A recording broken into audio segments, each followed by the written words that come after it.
Hello. Today I'm going to show you how to perform a soft reset of your Apple Watch Series 10 in this case. It's also the same thread if you're going to use another Apple Watch Model 2.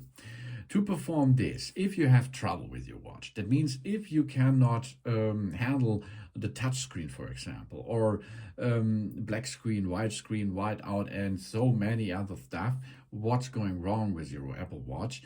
The first solution, the first step in troubleshooting is make a soft reset. That means you have to bring the Apple Watch for a reboot, because after a reboot, most of the time, this is the solution. On the right side of the device, we have the digital crown, as you can see. Okay, digital crown.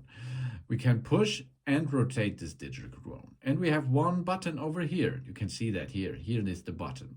And these two buttons, the digital crown plus the button, we can push together for 10 seconds approximately until we'll see the Apple branding.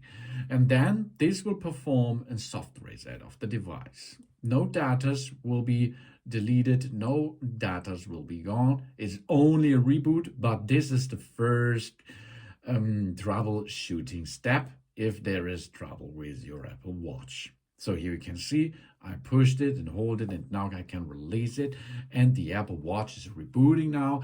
And after a couple of seconds, this really beautiful watch is back on the scene, and we can continue using it.